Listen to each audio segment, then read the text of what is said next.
I know that sometimes when we get those, like, kind of antagonizing comments, it's like, ugh, like sometimes it hurts. It's like a little stab to the chest. But, like, what made you want to, like, keep going despite that? Like, did that ever just get to you? Because sometimes it can. Yes.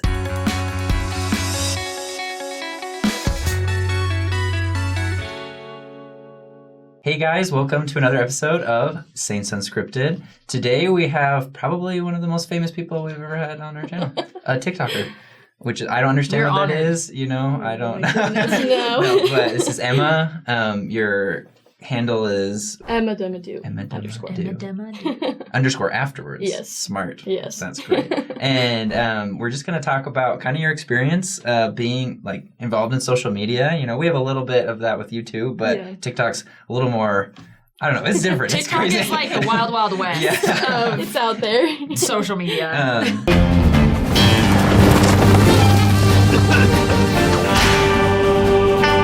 But yeah, we were talking a little bit beforehand, but like, when did you start making TikToks? Like, well, for me, I started making it like junior year of high school, so like 2018, 2019. So like that was right when it started. Yeah, basically. Yeah. And then like LDS content was October of 2021. Okay. Oh, so that's pretty recent. Mm-hmm. Cool. Yeah, very recent. Well, making content about like the church is kind of niche, maybe a little scary. Yeah. Why did you start making like church content? At first, it was just like a joke for my friends. It was a joke about conference like Eternal Companions that Russell Nelson made, and there was a sound that went with it, and it just got attention. Can we like play it in the video?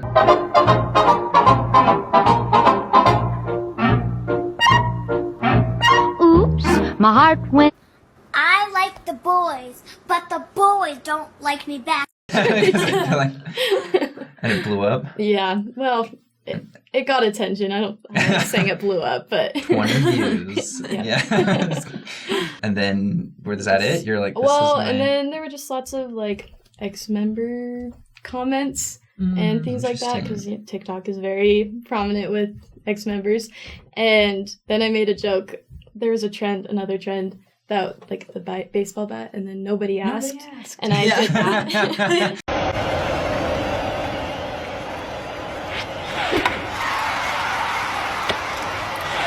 Nobody asked. And then I just continued because I kept seeing sounds, and I was like, oh, this would go with it. And I just kept going. I know that sometimes when we get those, like, kind of antagonizing comments, it's like, ugh, like sometimes it hurts. It's like a little stab to the chest. But, like, what made you want to, like, keep going despite that? Like, did that ever just get to you? Because sometimes it can. Yes. So at first I would, like, debate with people in my comments, and that never does any good. You can't triple stamp a double stamp, Lord! You can't triple stamp a double stamp! Lord! Lord! Because they're not looking for a conversation, they're looking for a debate. And then I started recently, like about 2 months ago, I just would respond cool beans to all the comments.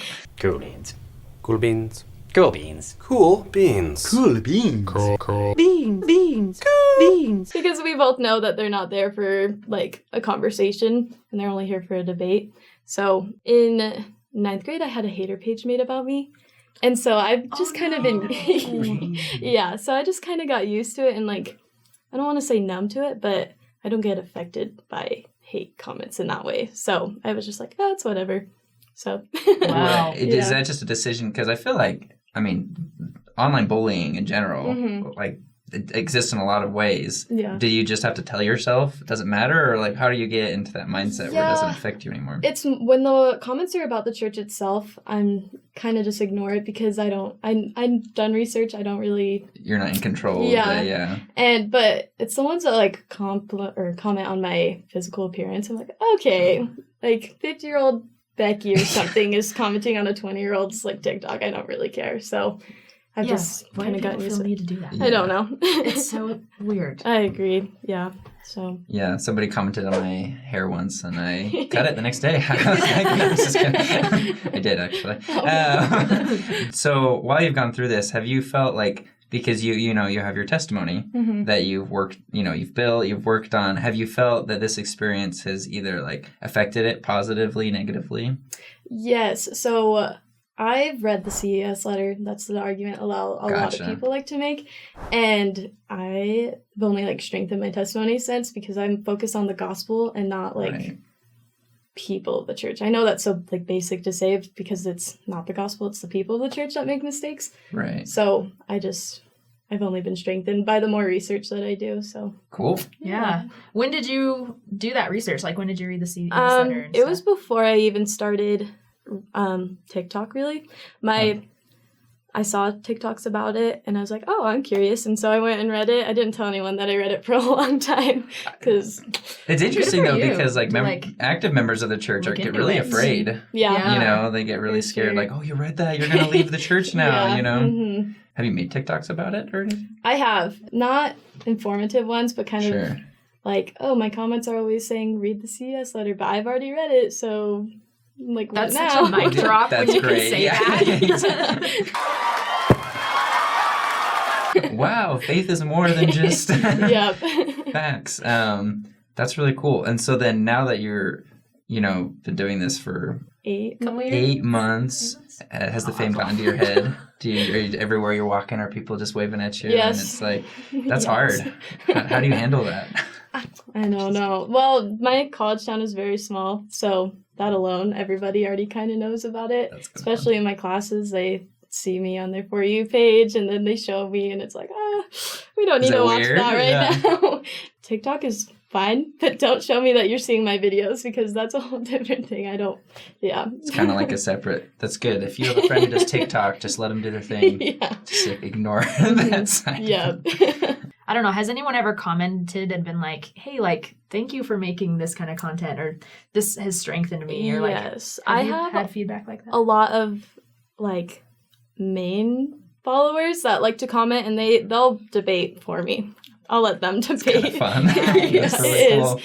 And they'll be like, if the church wasn't true, why is Satan working so hard to like bring the people down that are making content? And then there are people be like finally a positive post about the church on TikTok, because a lot of people don't see it. So it's so true. Mm-hmm. It's so true. Even if you're not like making videos where you're like, testifying your heart out and stuff. My QB gave me a great throw.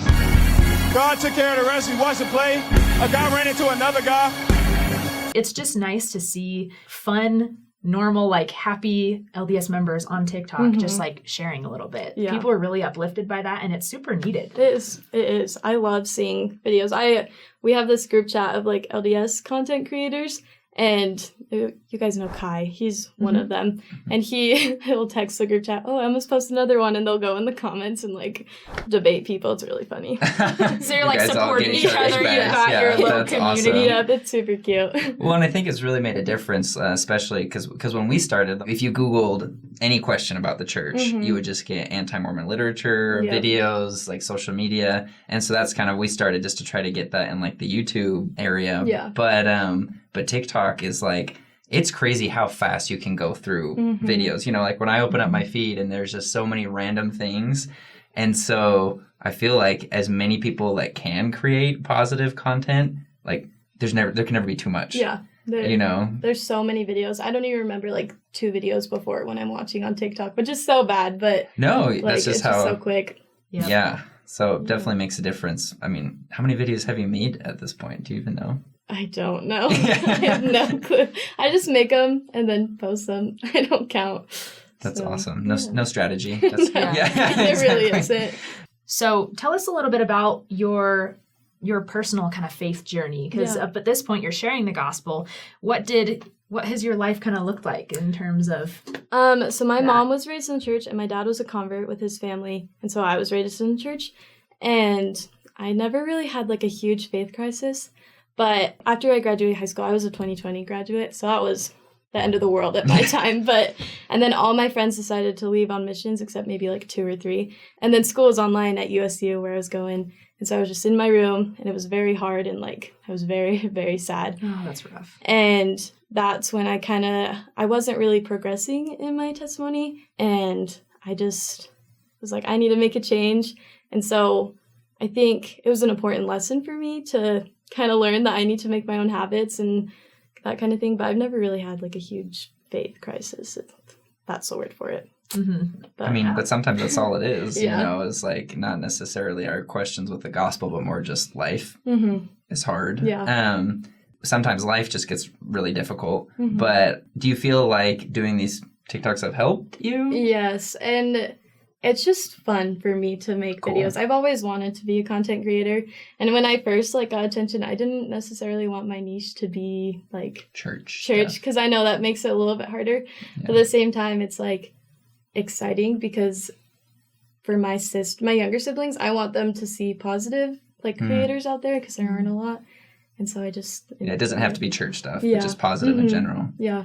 If somebody out there wanted to start being a content creator, what advice would you have for them? I think the biggest thing is following people who are similar to making content as yours, because then you create this little community, like that group chat that I have.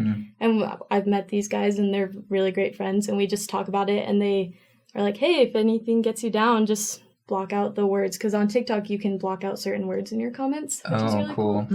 And honestly, people are always going to hate on you no matter what you do. So just do what makes you happy, and it's fun. So that's my advice. I love that. Yeah. People will hate on you no matter what you do. So just do seriously, it. whether you make stuff or don't make stuff, Yeah. people are gonna, Yeah. sick. That's awesome. Great. Anything else? Any other final words of... I think honestly you said it really well. I know, So. I'm we should have planned this better for you to plug our channel and right after that. Well, I mean, if you guys should definitely follow Emma on TikTok if you haven't seen her stuff already. Emma Demadoo. Underscore. and then if you want to follow us too, you can. Yeah, that'd be cool. We're also on TikTok. Yeah. Right? We guys are. Yeah. Yeah. We sometimes Yeah, we make our we went dorky there. little Yeah. TikToks anyway. But it's a good time. So thank you guys. And thank you for Thank joining you our guys episode for today. Yeah, thanks so much. That was awesome. Thanks.